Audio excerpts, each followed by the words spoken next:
అమ్మా నా కర్మిలా కాలిందేంట్రా దేవుడా, దొంగలా దర్జాగా బతికేవాడిని ఇక్కడికి తీసుకొచ్చి పడేశారు. ఏం చేస్తారో ఏంటో. ఏంటండి నన్ను వదిలేస్తారా సార్? ఇప్పటికైనా నిజం చెప్తావా లేదా? ఎవర్రా నువ్వు? నిజమేనండి, నేను దొంగనండి. నిజం. అమ్మ నన్ను కొట్టద్దు, నేను దొంగను కాదండి. దొంగను కాదు. అయితే ఎవరు నువ్వు?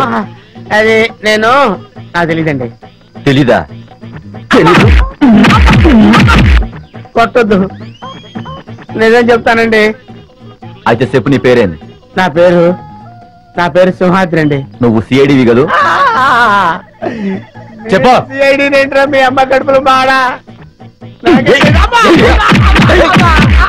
చెబుతాను, నేను సిఐడినే. నా పేరు సింహాద్రి, సిఐడి సింహాద్రిని. చూసావరా 4 ఉతికేసరికి ఎలా నిజం చెప్తున్నాడు? ఉండు, నీ పని చెప్తాం. పదరా. ఏం చెప్తారా నా పని? మళ్ళీ వచ్చి ఒకటి వాయిస్తారా? ఈ వాయింపులు నేను తెలియదు దేవుడు, ఇక్కడి నుంచి తప్పించుకోవాలయ్యా. అమ్మో. చింపు చింపు చింపు చింపు చింపు చింపు.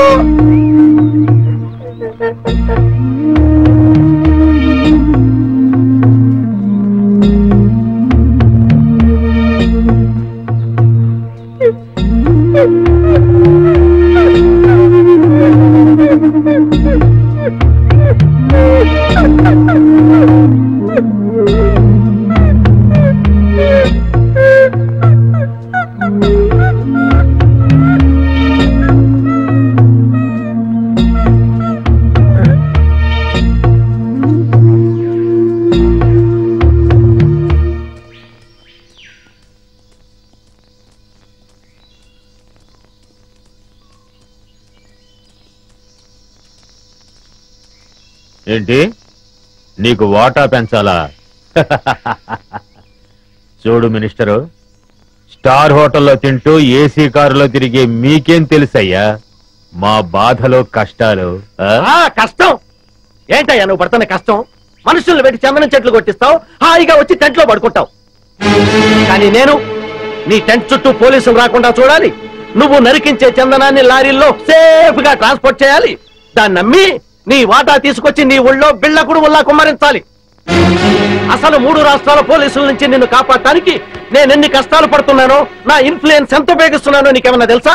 ముఖ్యంగా విజయ, ఆ ఫారెస్ట్ ఆఫీసర్ మూమెంట్స్ తెలుసుకోవడానికి లక్షలు కుమ్మరిస్తున్నానయ్యా. అసలు నేనే లేకపోతే నిన్నెప్పుడో పట్టుకునేవాళ్ళు. కుయ్యరో కుయ్యా.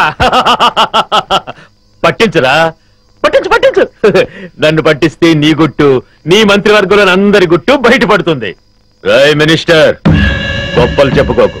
నీ వల్ల నేనేం బతకటం లేదురా, నా వల్లనేరా నువ్వు బతుకుతున్నావు. నేను నరికించిన చందనం చెక్కలతోనేరా నువ్వు కోట్లు సంపాదించింది. నా లెవెల్ ఏమిటో తెలుసుకుని మాట్లాడు. నన్ను రా అంటావా? మర్యాద? నా వల్ల బతికే నీకు మర్యాద ఏంట్రా? జంబరో జంబా, నిన్ను ఒరే అంటాను, ఏరా అంటాను, నా కొడక అంటాను, ఇంకా నా నోటికొచ్చిన తిట్లన్నీ తిడతాను. నువ్వు పడాలి, లేకుంటే నీ మంత్రి పదవి. ఐకమత్యంగా ఉండవలసింది పోయి మీరే ఓటాల కోసం పోట్లాడుకుంటూ కూర్చుంటే అందరం బొక్కలోకి వెళ్లాల్సి ఉంటుంది. అవతల ఫారెస్ట్ ఆఫీసర్ విజయ చెండి రాజులాగా వచ్చేస్తుంది మిమ్మల్ని వేసేయడానికి. ఆ ముక్క అతనితో చెప్పు. ఇదిగో పలప, నా మాట విను. మనం ఇప్పుడు గొడవ పడకూడదు, ఐకమత్యంగా మనం దేశాన్ని దోచుకోవాలి అంతే.